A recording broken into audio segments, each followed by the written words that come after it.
할렐루야. 오늘도 함께 예배하는 모든 가족들에게 하나님의 은혜와 능력과 평강이 넘치기를 주님의 이름으로 축원합니다. 오병이어 표적 사건으로 인해서 물밑에 잠복되었던 예수에 대한 민심이 집단적으로 행동으로 표출되기 시작을 합니다. 지금까지 예수님이 나타내신 신기한 기적들이 돌풍이 되어서 예수에 대한 호기심을 유발했고, 그래서 따르는 무리들이 많아지기 시작을 했지만 하나의 정치적인 이슈로 통합되지는 않았습니다.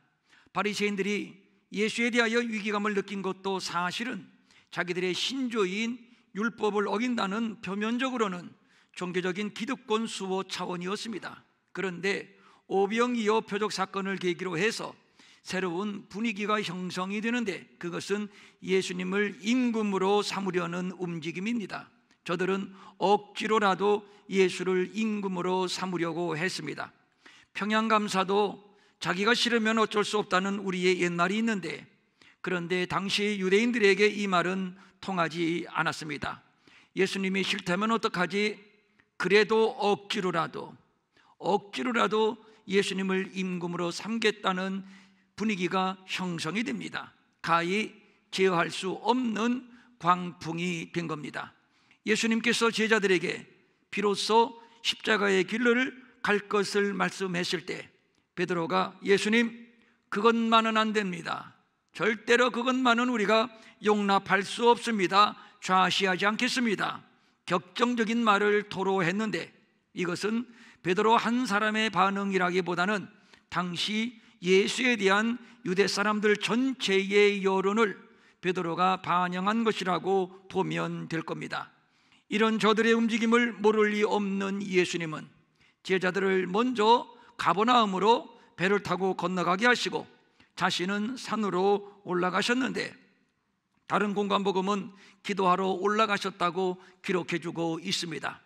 오병이어의 표적을 나타내신 장소가 요한복음은 디베라의 갈릴리 바다 건너편이라고 기록하고 있고, 같은 기사를 싣고 있는 누가복음은 그것이 벳세다라고 기록해주고 있습니다. 벳세다는 요단강을 중심으로 해서 동편에 위치하고 있습니다. 유대 나라의 지도를 대략 한번 그려보면은 북쪽에 갈릴리 바다가 있고, 그리고 남쪽에 사해 바다가 있고, 북쪽 갈릴리에서 흐르는 물이 사해 바다로 내려가는데 이 연결하는 강이 요단강입니다. 그리고 동편과 서편이 있는데 실질적인 가나안은 서편이라고 할 수 있고, 유대 백성들이 출애굽해서 광야를 거쳐서 가나안으로 들어가는데 그것은 동편에서 서쪽으로 들어갔다고 보면 될 겁니다. 본문에 오병이어의 표적은 갈릴리 동쪽 벳세다 지역의 어느 빈들이었습니다. 이곳에서 장정만 5,000명을 먹이고도 남은 조각이 12바구니에 찼을 정도로 충분히 먹이고 충분히 남는 표적.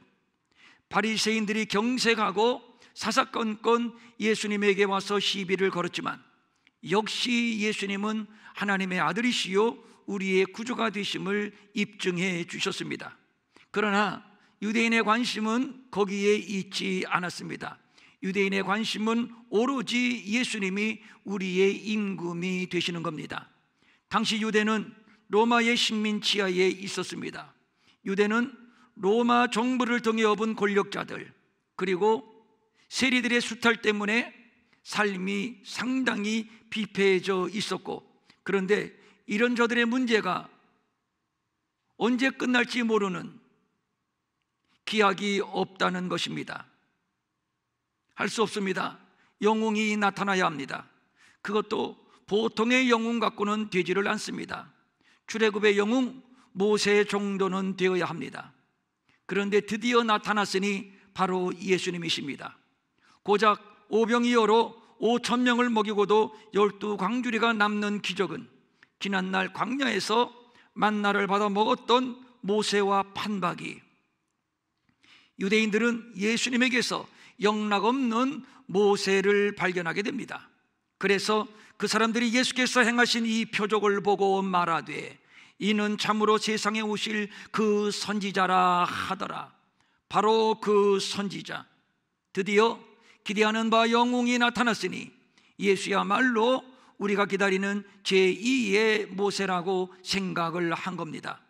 저 예수를 앞세운다면 로마를 충분히 몰아낼 수가 있습니다. 우리의 자주 독립국가를 건설할 수가 있습니다. 모세를 앞세워서 출애굽의 기적을 이룬 것처럼 말입니다. 그리고 그토록 염원하던 왕국을 건설할 수가 있을 겁니다. 그리고 예수는 날마다 만나는 메뉴, 날마다 새로운 메뉴로 우리들의 배를 채워줄 겁니다. 유대인들은 황홀한 꿈을 꾸고 있습니다. 하여 민심이 술렁이기 시작을 합니다. 저 예수를 임금으로 삼자. 만약에 거부한다 해도 우리가 억지로라도 임금으로 삼자. 그러나 예수님은 이를 위하여 세상에 오신 것이 아닙니다. 만약에 그러한 야망이 예수님에게 있었다면 마귀가 떡을 만들어 먹으라고 시험했을 때 자기에게 한번 꾹뻑 엎드려 경배하면 천하만국과 그 영광을 주겠다고 제안했을 때 그때 덥석 마귀의 손을 잡았을 것이며 그때 왕이 되려 했을 것입니다.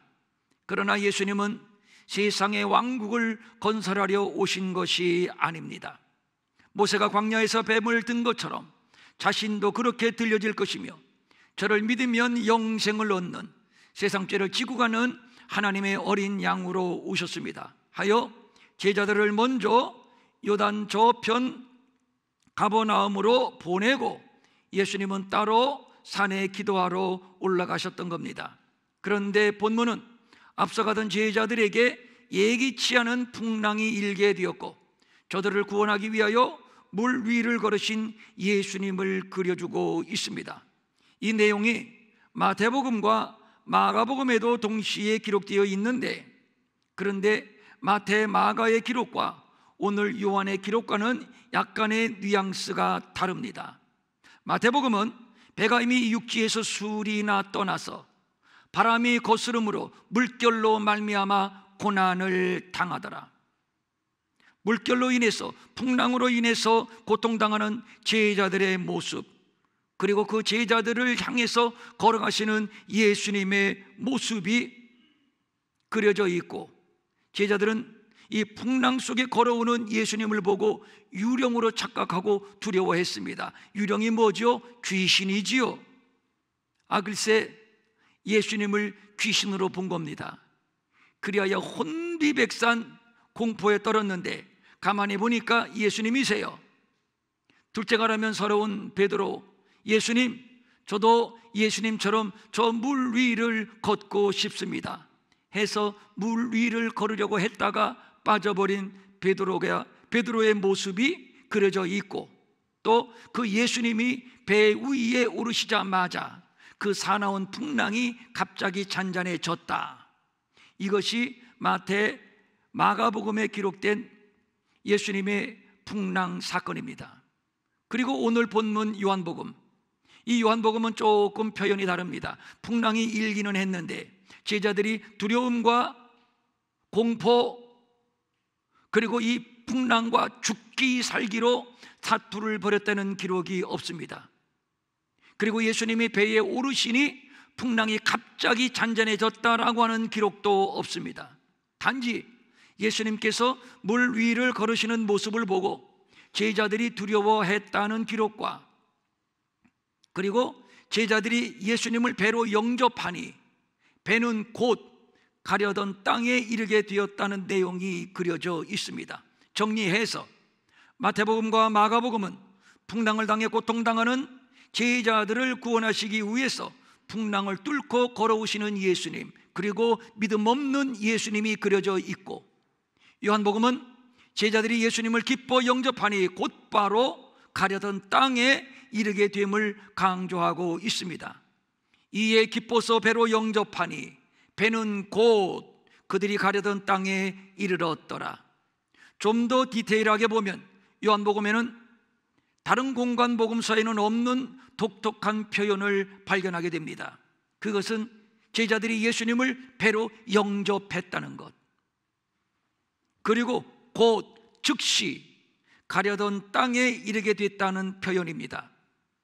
그러니까 정리하면 예수님을 배에 영접하자마자 배는 곧 즉시 가려던 땅 목적지에 도착하게 되었다. 이것이 요한복음이 그려주고 있는 예수님이 물 위를 걸으신 표적 사건입니다. 그러면 요한이 다른 복음서와는 달리 예수님이 물 위를 걸어와서 제자들을 구원한 사건을 왜 이렇게 특별하게 보도하고 있는 것일까요? 분명히 거기에는 요한의 의도가 있을 겁니다. 그 의도를 추적하기 위해서는 요한이 요한복음을 어떤 의도로 어떤 목적을 가지고 기록했는가를 살펴볼 필요가 있습니다. 오직 이것을 기록함은 너희로 예수께서 하나님의 아들 그리스도이심을 믿게 하려 함이요 또 너희로 믿고 그 이름을 힘입어 생명을 얻게 하려 함이니라. 이것을 설명하기 위해서 요한은 예수는 길이다, 예수는 진리다, 예수는 생명이다, 저를 믿으면 멸망치 않고 영생을 얻는다, 영접하기만 하면 하나님의 자녀가 되는 권세를 얻는다, 이런 표현들을 사용했는데 이런 표현들은 요한복음을 관통하는 주제요, 그러므로 오늘 본문의 표적 사건에도 이러한 저자의 의도가 담겨 있다고 봐야 할 것입니다. 우리의 인생길에 풍랑은 있는 것, 사실 풍랑이 일면 배는 방향도 잃습니다. 2000년 전 원시적인 배의 시스템을 가지고 아무리 길을 잡아봐야 풍랑을 이길 도리는 없습니다. 결국 침몰할 수밖에 없습니다. 이것이 인생. 그런데 이런 위기의 인생들이 예수님을 영접하면 곧 즉시 목적지에 다다르게 된다는 구원의 이야기가 요한복음의 이야기입니다. 이것이 본문을 기록하고 있는 저자의 의도가 아닌가 싶습니다. 사실 이것은 성경 전체의 주제이기도 하지만 특별히 요한복음에 강조하는 주제이기도 합니다. 마태복음을 보면 예수님께서 제자들을 앞서 건너편으로 가게 하셨습니다. 그런데 그만 제자들이 풍랑을 만났습니다. 좀 이상합니다. 예수님이시라고 한다면 오늘 갈릴리 바다에 풍랑이 일게 될 것을 미리 아셨을 겁니다. 본문을 보니까 큰 바람이 불어 파도가 일어났다고 기록해주고 있는데 요즘 같으면 이 강풍이 초속 얼마 정도라고 과학적인 표현을 사용했겠습니다만 당시에는 그럴 수가 없었습니다. 그래서 단순히 큰 바람이라는 표현을 썼는데 바다의 전문가들, 제자들이 배가 이미 육지에서 수리나 떠나서 바람이 거스름으로 물결로 말미암아 고난을 당하더라. 갈릴리의 경험이 축적된 제자들, 항해하는 전문가들에게 고난을 줄 만큼 풍랑이 일었다고 하는 것은 이 풍랑이 얼마나 감당하기 어려운 강풍이었는가를 우리는 짐작할 수가 있습니다. 여기에서 우리가 궁금한 것은 예수님께서 이미 풍랑이 일 것을 아셨을 텐데 어째서 그냥 제자들이 배를 띄우게 하셨을까? 이것입니다. 제자들은 여기 갈릴리에서 잔뼈가 굵은 자들입니다. 어쩌면 저들은 자기들이 가지고 있는 지식과 경험을 바탕으로 해서 오늘 밤에 돌풍이 일지도 모른다라는 예상을 했을 수도 있습니다. 그럼에도 예수님이 말씀하시니 순종하여 배를 띄웠을 수도 있습니다. 불가피하게 배를 띄울 수밖에 없었다면 풍랑이 일지 않게 하시던가, 어쨌든 순종하는 제자들에게 어째서 예수님은 풍랑이 일게 하셨을까? 아니 어쩌면 풍랑이 예상되는 바다로 제자들을 몰아내셨을까? 이것이 잘못 궁금합니다. 우리의 인생은 세상 사람들의 인생과는 다른 구원의 여정입니다. 구원의 과정을 걸어가는 인생들이라는 말입니다. 그래서 우리의 인생이 소중하고 우리의 인생이 고귀하고 우리의 인생이 아름다운 것입니다. 마치 출애굽한 이스라엘이 홍해를 건너고 광야를 건너고 그리고 마침내 가나안에 들어간 것처럼 말입니다. 애굽은 지난날 예수를 몰랐던 세상 나라를 상징하는 것이고, 홍해와 구름 기둥은 세례를 상징하는 것이고, 불기둥은 성령의 인도함을 말하는 것이고, 만나는 우리가 매일 받아 먹는 영의 양식을 말하는 것입니다. 이러한 구원의 단계를 거치면서 목적지 가나안에 들어가는 것인데, 그런 의미에서 오늘 풍랑을 만난 사건은 과거 출애굽 사건의 축소판이라고 할 수 있습니다. 서두에서 말씀드렸듯이 지금 제자들은 요단강 동쪽에서 서쪽으로 가나안 본토로 들어가고 있습니다. 이스라엘이 광야를 거쳐 가나안으로 들어가는 방향과 같습니다. 그런데 그만 제자들이 풍랑을 만났습니다. 그런데 예수님은 풍랑을 만나 사투를 벌이는 제자들을 지켜보고 계셨습니다. 바람이 거스름으로 제자들이 힘겹게 노젓는 것을 보시고, 출애굽 당시에도 하나님께서 이스라엘을 홍해가 있는 광야길로 인도하셨습니다. 아니, 광야길로 몰아내셨습니다.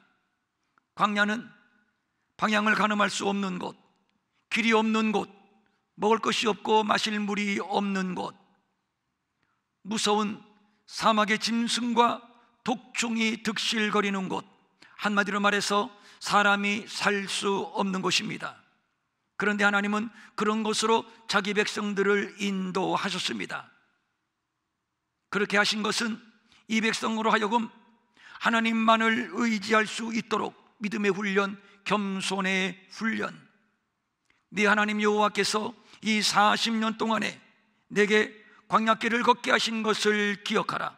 이는 너를 낮추시며 너를 시험하사 내 마음이 어떤지, 그 명령을 지키는지 지키지 않는지 알려 하심이라. 사람이 떡으로만 사는 것이 아니요 여호와의 입에서 나오는 모든 말씀으로 사는 줄을 내가 알게 하려 하심이라.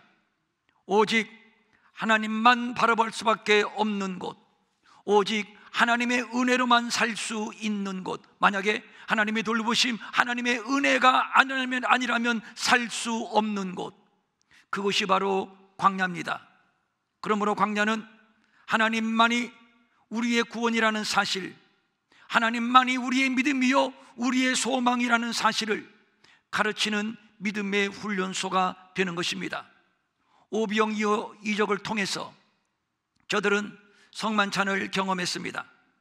그럼에도 사람들은 아직도 세상 나라 육적인 욕망을 포기하지를 못합니다. 하여 예수님을 억지로라도 임금으로 삼으려 하고 있으며, 제자들마저도 예수님, 이 많은 사람들을 다 먹이려면 최소한 잡아도 200데나리온이 필요할 것 같아요. 또 다른 제자는 오병이어를 손에 들고, 예수님, 이것을 누구의 코에 붙이라고? 이것 가지고는 어림도 없습니다. 한 사람의 배를 채우는 것도 불가능한 일입니다. 여전히 제자들까지도 땅의 논리를 탈피하지 못하고 있습니다. 이것은 저들이 아직도 예수가 성만찬의 주인공 메시아임을 깨닫지 못하고 있다는 반증이 되는 겁니다. 안타까운 인생들, 답답한 인생들, 어떻게 해야 합니까? 이스라엘 백성들이 광야에서 불순종함으로 모두 죽었는데, 아니, 하나님께서 모두 죽이셨는데, 그렇다면 지금도 그렇게 해야 하는 것인가요?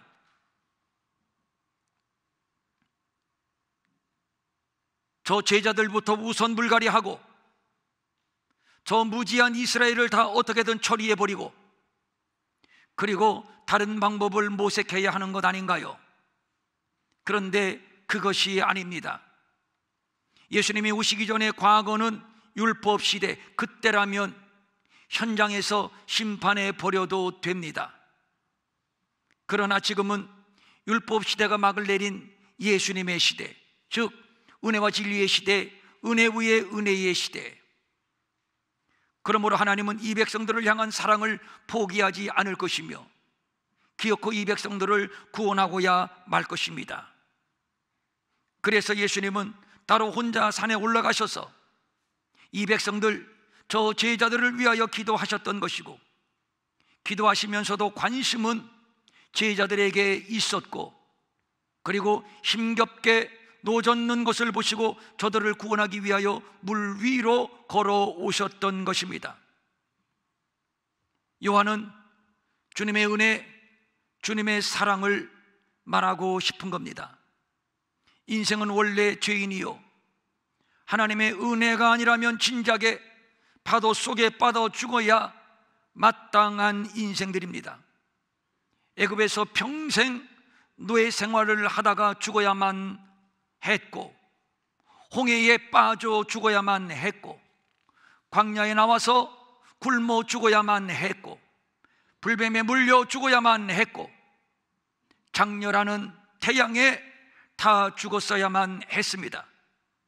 선악과를 따먹으면 반드시 죽을 것이다. 처음에 하나님께서 선언하신 대로 그렇게 죽어도 할 말이 없는 인생들입니다. 어린 양의 기적, 홍해의 기적, 불기둥과 구름기둥의 기적, 만나의 기적을 매일 경험하면서도 불순종, 불평만 하는 인생들, 이런 인생들에게 오비영 예언은 단순히 배불리 먹는 기적이 아니라 영생하는 양식, 십자가와 성만찬의 표적이었던 것입니다. 그럼에도 눈이 가려 말씀이 육신이 되신 아버지의 독생자의 영광을 알아보지 못하고 여전히 예수님을 세상의 임금으로 삼고 배불리 먹는 왕국을 꿈꾸는 인생들, 이제 이런 인생들을 어떻게 해야 하는 겁니까? 포기해야만 합니까? 아닙니다. 그럴 수는 없습니다. 예수님은 독생하신 아버지의 영광이요 은혜 위에 은혜이시기 때문입니다. 이런 인생을 심판하기 위해서 오신 것이 아니라 구원하시기 위하여 오신 우리의 구주이시기 때문입니다.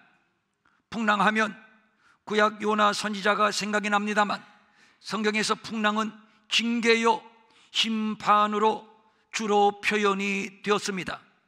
마땅히 죽어야 하는 죄인인 인생들, 그런데 그 풍랑의 복판으로 걸어오신 예수님, 그러나 여전히 이 예수님을 보고 두려워하는 인생들, 믿지 않는 인생들, 그때 예수님이 말씀합니다. 내니 두려워하지 말라.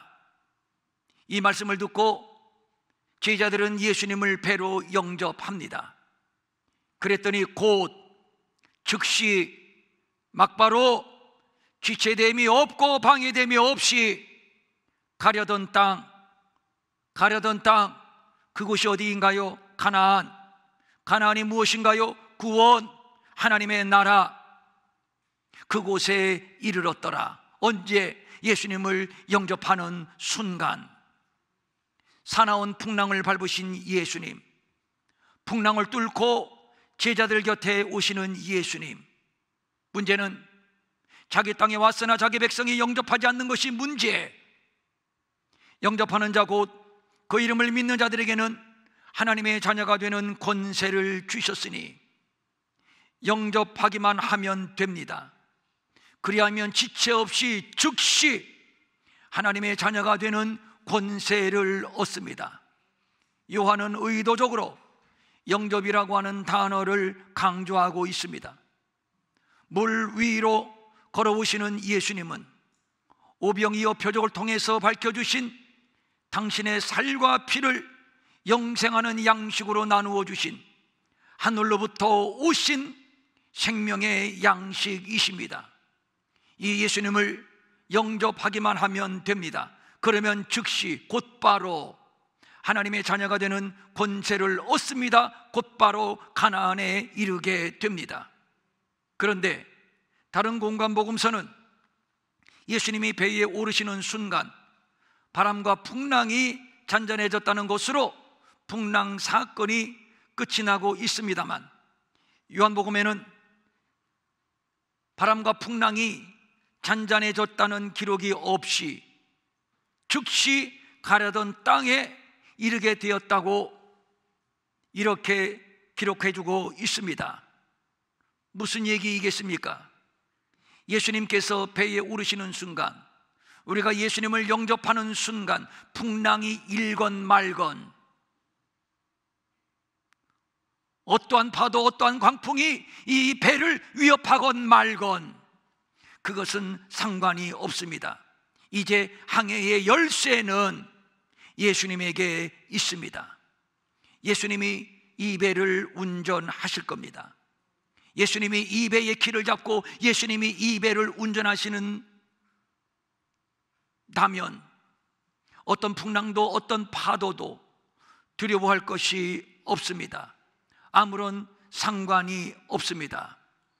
풍랑이 이는 세상, 방향조차 가늠할 수 없는 세상, 발버둥 쳐봐야 소용이 없는 세상, 어떻게 해야 합니까? 정답이 없다는 것이 정답이요, 도대체가 방법이 없습니다. 그런데 주님이 오십니다. 이제 그분이 우리의 인생의 길을 잡으셨습니다. 그랬더니 더 이상 풍랑은 문제가 되지 않습니다. 여전히 풍랑이 있지만 그 풍랑이 문제가 되지 않습니다. 왜냐하면 예수님이 운전해 주시기 때문입니다. 그래서 성경은 예수님은 길이다, 예수님은 진리다, 예수님은 생명이다 이렇게 말씀해 주고 있는 것이지요. 성경은 아무리 봐도 오묘한 진리의 말씀입니다. 예수님께서 풍랑을 잔잔케 하신 사건이 공생의 기간 동안에 2번 있었습니다. 한 번은 예수님께서 제자들과 함께 배를 타고 건너가실 때 예수님은 하도 피곤하셔서 고문에서 주무셨고, 그때 마침 큰 광풍이 일어나며 물결이 배에 부딪혀 들어와 배에 가득하게 되었더라. 갑자기 풍랑이 일었고, 그래서 물이 배 안으로 들어와 배를 위협하고 있었습니다. 그것도 모르고 예수님은 베개를 베고 꿈나라를 여행하고 계셨습니다. 그때 제자들이 예수님을 깨우면서, 선생님, 때가 어느 때인데 이렇게 한가하게 주무시고 계십니까? 우리가 죽게 된 것을 아십니까? 모르십니까? 어떻게 좀 손 좀 써보세요. 다급하게 아주 원망스럽게 예수님을 흔들어 깨웁니다. 그때 당시 배의 상황, 어떤 상황이었을까요? 한마디로 아수라장. 이제 예수님이 일어나셨습니다. 그리고 풍랑을 잔잔케 하셨습니다. 그리고 제자들에게 말씀합니다. 제자들아, 어찌하여 이렇게 무서워하느냐? 어찌하여 너희들에게 믿음이 없느냐? 안절부절 허둥대는 제자들의 믿음 없음을 나무라셨습니다. 그리고 오늘 풍랑 사건은 그 후에 일어난 2번째 풍랑 사건입니다. 그런데 이때의 상황에 대해서 요한은 다른 공간 복음서와는 달리 조금 다르게 차별성 있게 우리에게 소개하고 있습니다.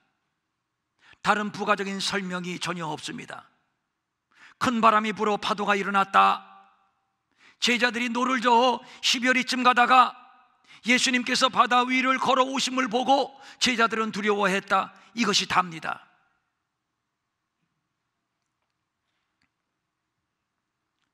제자들이 풍랑과 사투를 벌이며 먼저처럼 허둥지둥 두려워했다, 공포에 쌓였다, 그런 표현이 전혀 없습니다.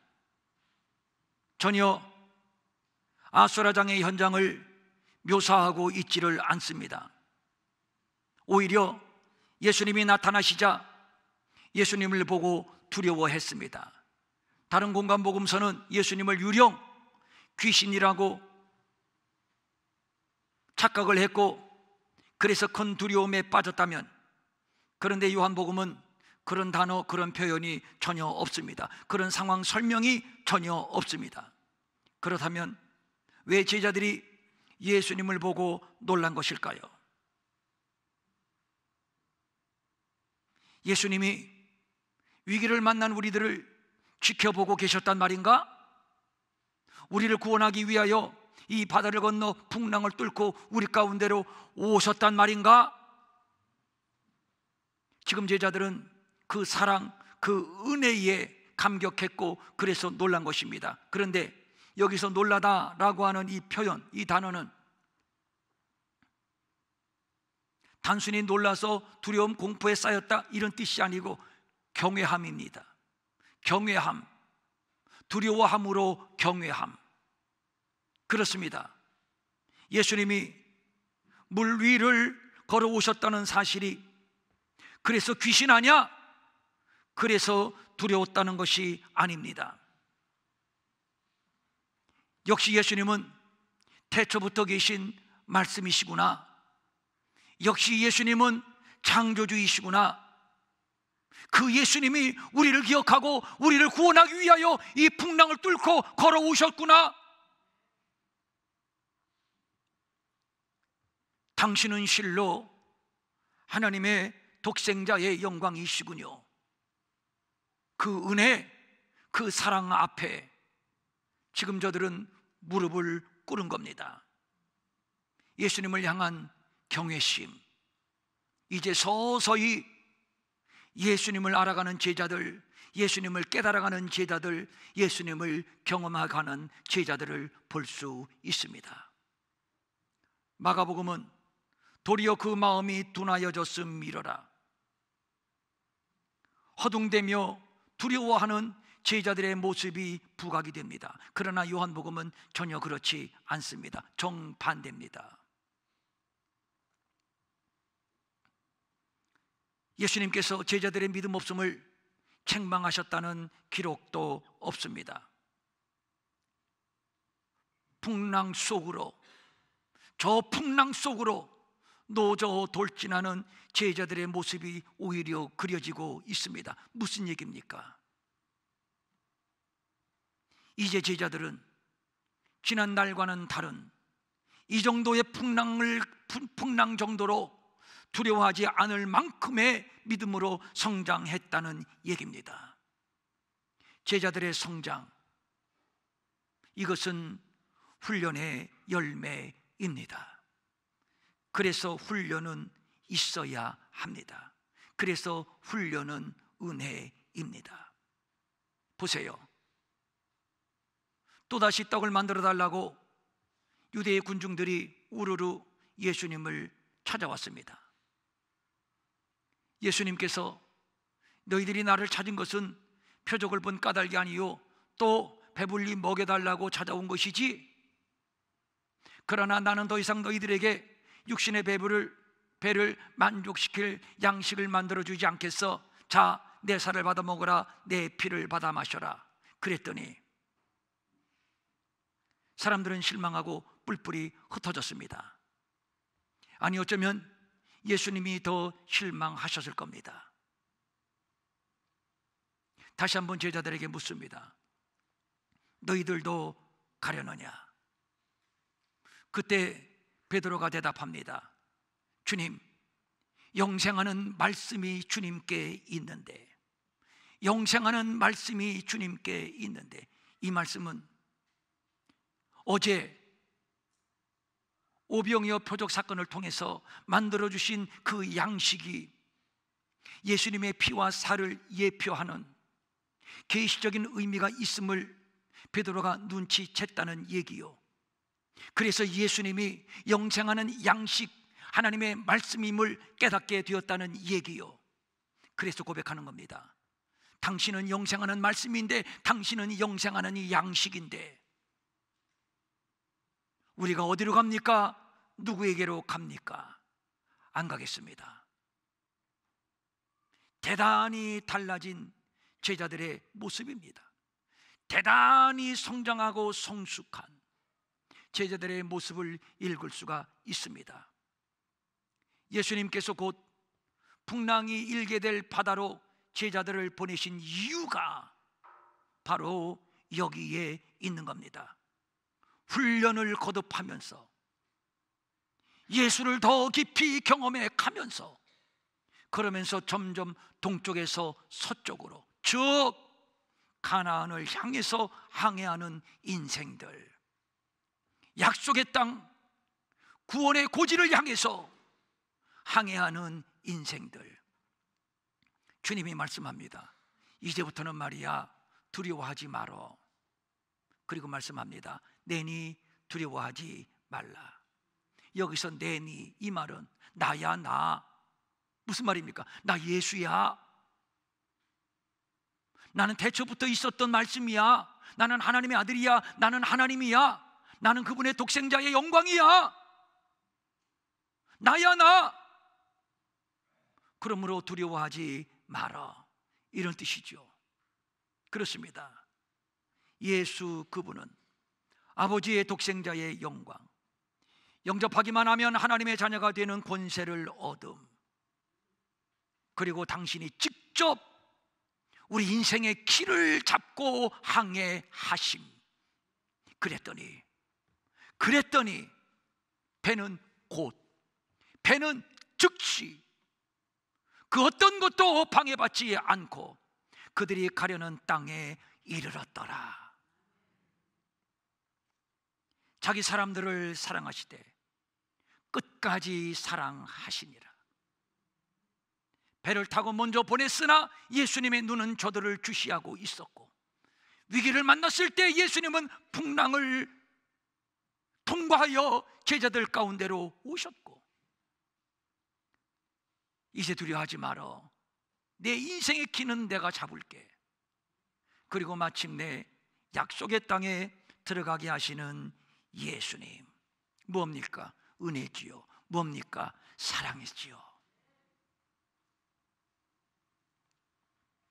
본문의 풍랑표적 사건은 죄와 사망과 저주의 풍랑 속으로 뛰어들어 오셔서 십자가로 저주를 담당하신 예수님, 영접하기만 하면 하나님의 자녀가 되는 권세를 얻어 주님이 직접 항해의 키를 쥐고 운전해 주시는 예수님. 풍랑이 일건 말건, 세상이 어떻게 요동을 치던 말던, 주님이 인생의 항해의 길을 쥐고 계신 이상 가려던 땅에 마침내 이루고야 만다는 구원의 이야기, 이것이 풍랑 표적 사건의 주제입니다. 이제 구원받은 인생에게 풍랑은 문제될 것이 없습니다. 인생의 열쇠를 그분이 쥐고 계시기 때문입니다. 그분이 다시 오늘 우리에게 말씀합니다. 평촌 일회교회에 내 아들 딸들아, 나야, 나.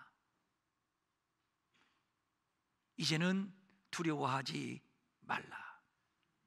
선장 되시는 주님과 함께하는 항해. 그래서 두려움이 없는 인생, 마침내 안전하게 가고자 하는 땅에 이루고야 말 것임. 이것이 구원받은 성도들의 인생입니다. 구원받은 성도가 누리는 은혜입니다. 이 은혜가 항상 우리를 덮어주시고 어떤 풍랑 속에서도 주님께 이 길을 맡겨드리고 주님과 함께 더불어 이 믿음의 길을 항해하는, 그래서 마침내 승리하는 모든 일회의 가족들 될 수 있기를 주님의 이름으로 축원합니다. 축원합니다. 아멘. 일어나셔서 찬송가 432장 함께 부르겠습니다.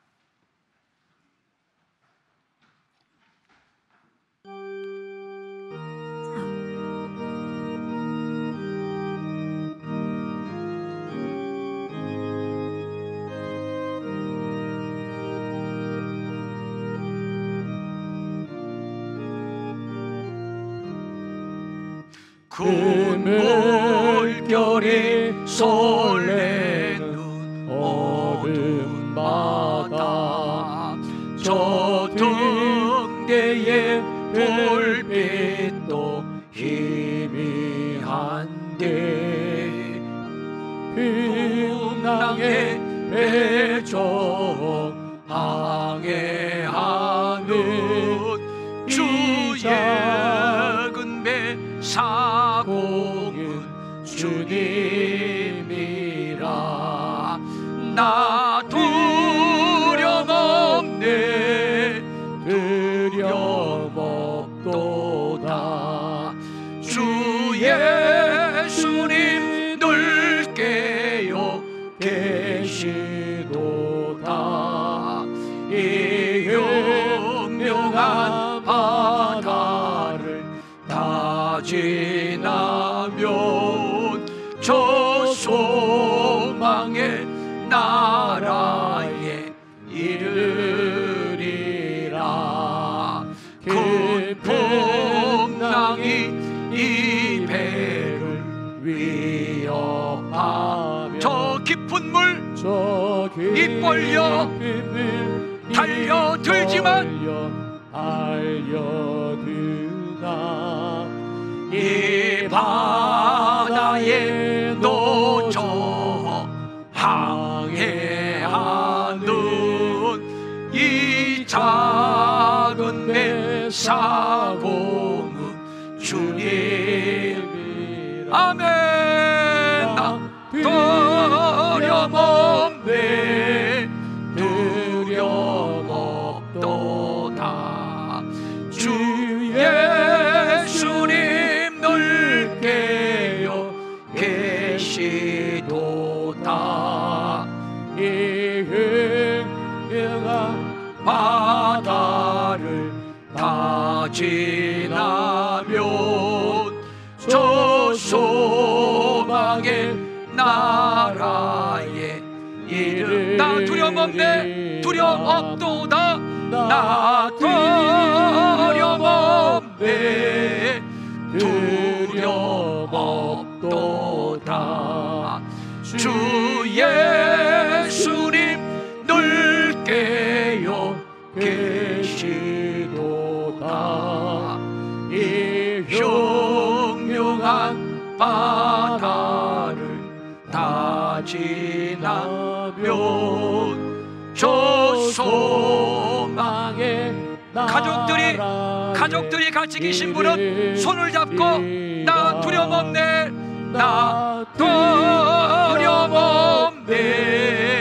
두려움없도다.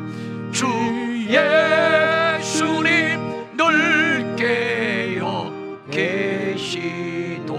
아멘. 이 흉흉한 바다를 다 지나면 저 소망의 나라에 이르리라.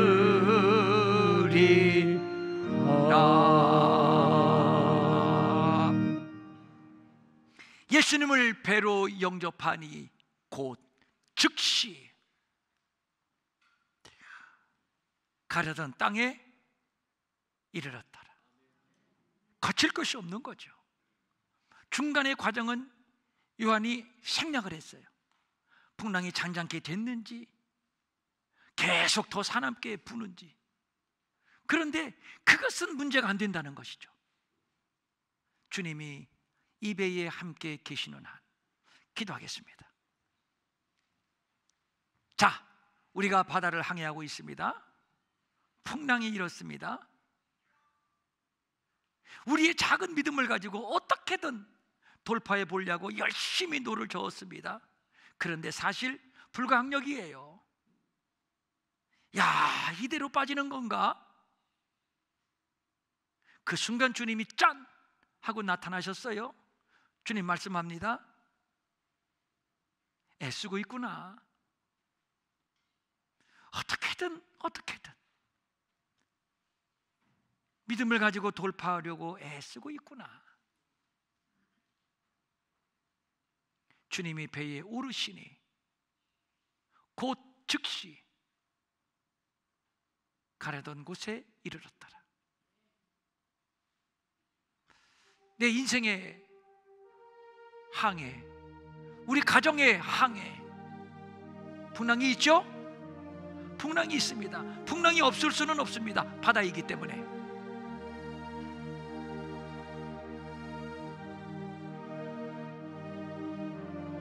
그러나 어느새 주님이 이 배에 타고 계세요. 어느새 주님이 이 배의 키를 쥐고 운전해 주고 계세요.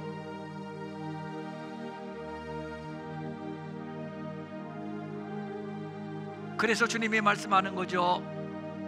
내니 두려워하지 말라.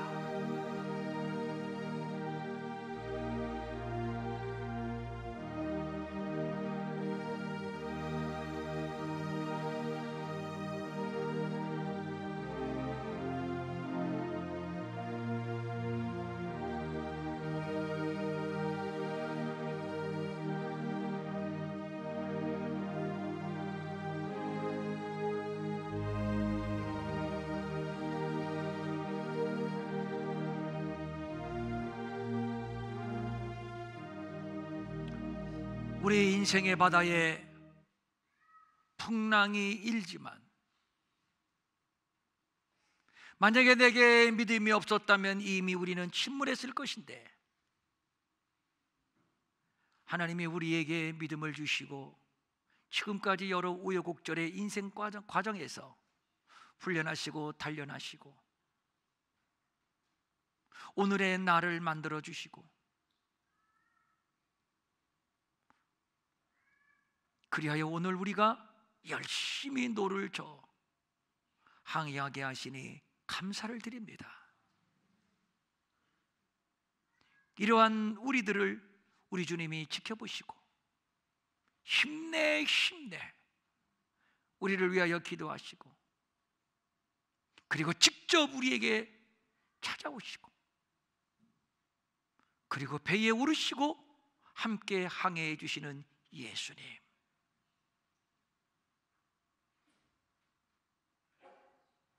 감사합니다. 주님이 아니셨더라면 나는 이미 빠져서 침몰하고 심판받았을 텐데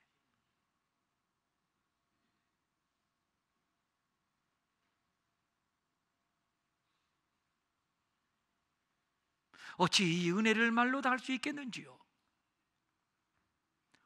오늘 성전문 나가기 전에 한 번 더 우리에게 안수하시고 주님과 함께라면, 주님과 함께 항해한다면 풍랑이건 태풍이건 어떤 집채만한 파도건 무슨 문제이겠습니까?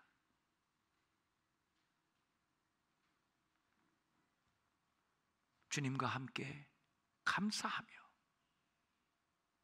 이제 곧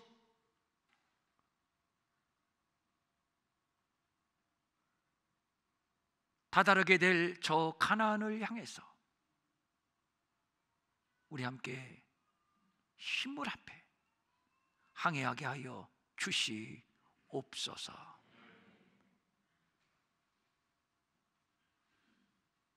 오늘 온 가족이 함께 드리는 이 예배 가정마다 주님이 항해사가 되어주시고 주님이 선장이 되어주시고 우리 모든 가족들 특별히 우리의 아들, 딸들에게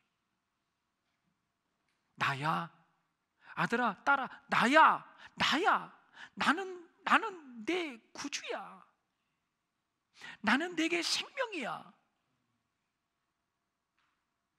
나를 영접하면 너는 하나님의 자녀가 되는 권세를 얻어. 이 은혜를 우리 자녀들에게 부어주시고 부부에게 부어주시고 이런 은혜의 가정교회 단단히 세워주시옵소서. 간절한 소망을 가지고 각종 예물을 주님 앞에 올립니다. 이 예물 받아주시고 일평생 주님과 함께 항해하는, 그래서 마침내 가나안의 고지에 이르는 우리 사랑하는 가족들 되게 하옵소서. 마음은 원이지만 가진 것이 없어 드리지 못해 민망히 여기는 성도들을 위로하시고 저들에게도 물질 주셔서 한 가지로 주님 앞에 바치며 쓰며 도우며 사는 풍성함이 있게 하여 주시옵소서. 이제는 우리 주 예수 그리스도의 은혜와 하나님 아버지의 무한하신 사랑과 성령님의 감화 감동하시고 위로하시고 안위하시고 능력 주시고 형통케 하시며 주님과 함께 더불어 항해하기로 결단하는 사랑하는 모든 가정 위에 영원히 함께 하옵시기를 간절히 축원하옵나이다.